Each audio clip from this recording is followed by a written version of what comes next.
नमस्कार मित्रांनो, स्वागत आहे तुमचं VIP टेक मराठी या यूट्यूब चॅनलमध्ये। आज या डे 6च्या लेक्चरमध्ये आपण बघणार आहोत HTML मधले लिस्ट टॅग। आता लिस्ट म्हणजे काय? तर लिस्ट म्हणजे आयटम्स व्यवस्थित दाखवण्यासाठी एक पद्धत त्यामध्ये यूज केली जाते आणि HTML मध्ये 3 प्रकारचे लिस्ट असतात। मग HTML मध्ये 3 प्रकारचे लिस्ट कोणते कोणते असतात चला तर बघूयात। त्यासाठी आपण एक नवीन फाईल त्यामध्ये क्रिएट करणार आहोत, फाईल नंबर 08। त्यामध्ये list.html एक फाईल आपण त्यामध्ये क्रिएट केली। आता आपल्याला त्यामध्ये सगळ्यात अगोदर लिस्ट बघायची ती म्हणजे या ठिकाणी फर्स्ट नंबरची, त्याला नाव या ठिकाणी ऑर्डर लिस्ट। मग चला आता ऑर्डर लिस्ट म्हणजे काय आपण ते बघणार आहोत। त्यासाठी आपण या ठिकाणी घेतलं एक OL म्हणजे या ठिकाणी काय ऑर्डर लिस्ट। मग आपण त्या ठिकाणी त्याचा यूज कशासाठी होतो आणि याच्यामध्ये काय काय असतात याचा यूज त्या ठिकाणी तुम्हाला एखादा सिलेबस त्या ठिकाणी प्रॉपर राईट करायचं किंवा स्टेप्स नंबरिंग्स लागणाऱ्या गोष्टी त्यामध्ये तुम्हाला यूज करायचे असते आणि याच्यामध्ये तुम्हाला या लिस्टमध्ये नंबर्स अल्फाबेट्स किंवा रोमन नंबर्स मध्ये दाखवता येतात। चला तर मग आपण त्याचं एक एक्झाम्पल त्या ठिकाणी घेणार आहोत। या ठिकाणी आपण घेऊयात एक एक्झाम्पल। मग यामध्ये आपण या ठिकाणी घेऊयात एक OL च्या आतमध्ये या ठिकाणी LI। या OL म्हणजे ऑर्डर लिस्ट आणि LI म्हणजे लिस्ट आयटम। मग लिस्ट आयटम मध्ये आपण या ठिकाणी काहीतरी टाकूयात। आपण यामध्ये टाकल्या ठिकाणी HTML ही झाली आपली पहिला लिस्ट आयटम। त्यानंतर आपण अजून एक LI घेतला, त्यामध्ये टाकूयात आपण या ठिकाणी CSS। आपल्याला अजून एक लिस्ट आयटम पाहिजे असेल तर परत एक LI घ्या, त्याच्यामध्ये या ठिकाणी टाका बूटस्ट्रॅप। तुम्हाला वाटलं अजून एक पाहिजे, अजून एक LI घ्या, त्याच्या आतमध्ये ठिकाणी टाका जावास्क्रिप्ट आणि सेव्ह करा। त्या ठिकाणी आपल्याला हा कोड ब्राउझर मध्ये दाखवायचा नाही म्हणून या ठिकाणी याला कमेंट्स करा, सेव्ह करा आणि ब्राउझर मध्ये बघण्यासाठी आपल्या या ठिकाणी गो लाईव्ह वरती क्लिक करायचंय। आपण या ठिकाणी फक्त काय टाकलं होतं HTML CSS बूटस्ट्रॅप आणि जावास्क्रिप्ट, पण आपल्या यामध्ये 1 2 3 4 हे पण त्यामध्ये भेटलंय। आता तुम्ही म्हणताल की सर तुम्ही तर म्हटले होते की या ठिकाणी आपण अल्फाबेट्स पण घेऊ शकतो, काहीतरी त्यामध्ये रोमान्स पण घेऊ शकतो, पण इथे तर फक्त नंबर्स आले, मग आपण ते कसं घेणार?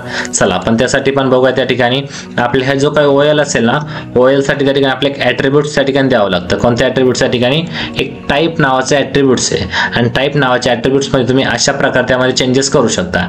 आता आपल्याकडे सध्या नंबरिंग आलेले, तुम्हाला जर या ठिकाणी अल्फाबेट्स पाहिजे असेल तर या ठिकाणी कॅपिटल ए त्यामध्ये टाकायचं, सेव्ह करा आणि ब्राउझरमध्ये जाऊन या ठिकाणी आपण आता चेक करूयात। या ठिकाणी दिसते तुम्हाला A पासून त्याची या ठिकाणी सुरुवात झाली तुम्हाला दिसते ABCD अशा प्रकारे। तुम्हाला जर वाटला त्या ठिकाणी कॅपिटल मध्ये आले तर आपल्याला स्मॉल मध्ये पाहिजे तर त्यासाठी तुम्ही काय करायचं, फक्त या ठिकाणी टाईप मध्ये जे कॅपिटल मध्ये तुम्ही A टाकलं होतं ना तिथं फक्त स्मॉल A टाका आणि सेव्ह करून आपल्या ब्राउझर मध्ये जाऊन एकदा चेक करूयात। या ठिकाणी दिसतंय ABCD हे तुम्हाला त्या ठिकाणी स्मॉल मध्ये त्या ठिकाणी बघायला भेटतंय। पण आता जर तुम्हाला त्या ठिकाणी रोमन मध्ये पाहिजे असेल तर मग काय, मग त्यासाठी तुम्हाला या ठिकाणी काय करायचंय, कॅपिटल पाहिजे असेल तर कॅपिटल I टाका, त्यामध्ये चेक करूयात। या ठिकाणी दिसतंय कॅपिटल मध्ये आले, तुम्हाला वाटलं तर आपले जे रोमन्स आहेत त्या ठिकाणी ते स्मॉल मध्ये आले पाहिजे, त्यासाठी तुम्ही इथं स्मॉल I टाका आणि सेव्ह करा, ब्राउझर मधून इथं चेक करत। अशा प्रकारे या ठिकाणी तुम्ही काय करू शकता, रोमन्स अल्फाबेट्स आणि नंबर्स त्यामध्ये तुम्ही ऍड करू शकता। ठीक आहे। त्यानंतर जर तुम्हाला या ठिकाणी वाटला त्याची जी काही सुरुवात असणार आहे, सुरुवात त्या ठिकाणी तुम्हाला कुठून करायची, तशी या ठिकाणी आपण यामध्ये आता नंबरिंग टाकू। त्यामध्ये इथं आपण घेतलं 1, सेव्ह केलं आणि ब्राउझर मध्ये जाऊन चेक करूयात 1 2 3 4 असं आलंय। पण तुम्हाला जर वाटलं HTML ची सुरुवात करतानाच मला या ठिकाणी कोणत्या तरी एका स्पेसिफिक नंबर पासून करायची, मग आपण त्यासाठी आपल्याकडे अजून एक ॲट्रिब्यूट्स त्या ठिकाणी एक स्टार्ट नावाचे ॲट्रिब्यूट्स आहे, त्याच्यामध्ये आता आपल्याला सुरुवात कुठून करायची, 51 पासून करायची। चला या ठिकाणी 51 टाका, सेव्ह करा आणि ब्राउझर मध्ये जाऊन चेक करूयात। दिसते या ठिकाणी तुम्हाला त्याची जी सुरुवात होती त्या ठिकाणी 51 पासून झालेली तुम्हाला त्या ठिकाणी दिसते। ते आपल्या मनावरती आपल्याला कुठून टाकायचे। ठीक आहे। त्यानंतर आपल्याला या ठिकाणी आता सेकंड नंबरची लिस्ट त्या ठिकाणी बघायची। सेकंड नंबरच्या लिस्टचं नाव त्या ठिकाणी अनऑर्डर लिस्ट। Unordered list. आता अनऑर्डर लिस्टचं काय काम असणार त्यामध्ये, ते घेताना आपण त्यासाठी UL घेतो। कोणत्या या ठिकाणी UL। आता ULचं काय काम असतं त्यामध्ये, जसं की अनऑर्डर लिस्ट म्हणजे बुलेट पॉइंट्स मध्ये त्या ठिकाणी एक लिस्ट असते आपली। यामध्ये सगळ्यात महत्त्वाचं म्हणजे कोणत्याही प्रकारचा क्रम यामध्ये नसतो, यामध्ये फक्त सर्कल्स स्क्वेअर्स किंवा डिफॉल्ट जे काही बुलेट्स असतात ते त्या ठिकाणी दिलेलं असतं। चला तर आपण याचं पण एक एक्झाम्पल त्यामध्ये बघणार आहोत। आपण या ठिकाणी घेऊयात एक एक्झाम्पल। आता आपल्याला हा एवढा कोड आपल्या ब्राउझरवरती नकोय म्हणून या ठिकाणी याला कमेंट्स मध्ये टाकूयात। आता आपल्याला एक एक्झाम्पल घ्यायचंय, मग आपण या ठिकाणी घेऊयात UL म्हणजे अनऑर्डर लिस्ट, त्याच्या आतमध्ये आपण या ठिकाणी LI घेतला, LI म्हणजे लिस्ट आयटम. चला मग आपण पहिला त्यामध्ये घेऊया, त्या ठिकाणी पिंक कलर त्यामध्ये घेतला.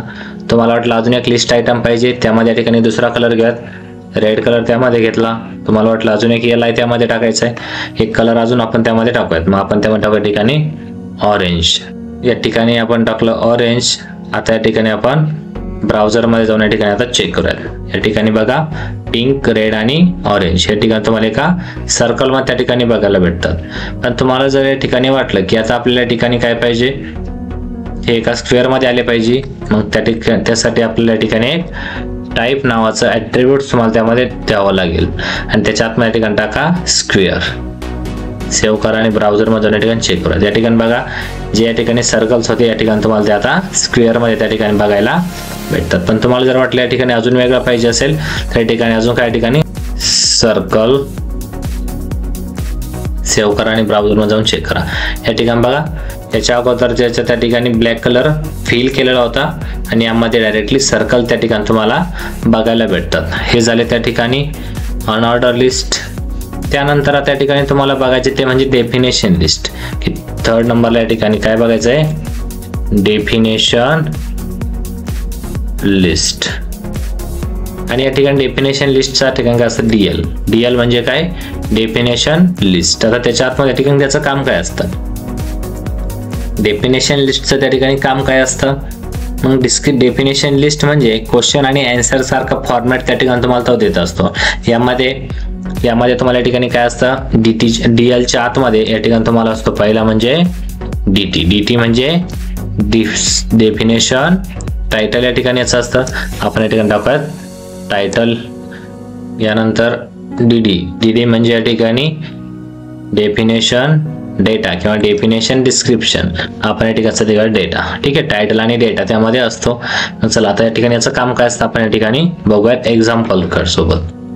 आता हा कोड आपल्या ठिकाणी ब्राउझरवरती नको आहे म्हणून या ठिकाणी आपण याला कमेंटमध्ये टाकूयात आणि त्यानंतर आपल्या ठिकाणी त्याचं एक्झाम्पल त्यामध्ये घ्यायचं. मग चला सगळ्यात अगोदर घेतलं DLच्या आतमध्ये घेतलं आपण DT म्हणजे डेफिनेशन टायटल. त्यामध्ये आपण ठिकाणी टाकूयात 1 नंबरला व्हॉट इज HTML म्हणजे काय. त्यानंतर या ठिकाणी आन्सर लिहिण्यासाठी आपण यूज करणार DD. या ठिकाणी आन्सर राईट करण्यासाठी आपण त्यामध्ये टाकूयात हायपरटेक्स्ट मार्कअप लँग्वेज. सेव्ह केला आणि ब्राउझरमध्ये जाऊन आपण या ठिकाणी चेक करूया. या ठिकाणी बघा या ठिकाणी तुम्हाला जो नंबर दिसतोय तो या ठिकाणी तुम्हाला 1 या ठिकाणी बघायला भेटतोय आणि त्यानंतर या ठिकाणी त्याचा एक आन्सर आपण त्या ठिकाणी राईट केलंय. या ठिकाणी आपण ज्याचं जे डेफिनेशन डेटा त्यामध्ये राईट केलं या ठिकाणी तुम्हाला ऑटोमॅटिकली स्पेस त्या ठिकाणी तुम्हाला बघायला भेटत आहेत. तर मित्रांनो आज आपण HTML मधले 3 प्रकारचे लिस्ट त्यामध्ये शिकून घेतलेत, ऑर्डर लिस्ट, अनऑर्डर लिस्ट आणि डेफिनेशन लिस्ट. पुढच्या लेक्चरमध्ये आपण अजून एक नवीन HTML टॅग त्या ठिकाणी शिकणार आहोत. मित्रांनो व्हिडिओ आवडला असेल तर लाईक, शेअर आणि कमेंट करा आणि अजून नवीन माहितीपूर्ण व्हिडिओसाठी आजच आपल्या चॅनलला सबस्क्राईब करा आणि बेल आयकॉन दाबायला विसरू नका. धन्यवाद.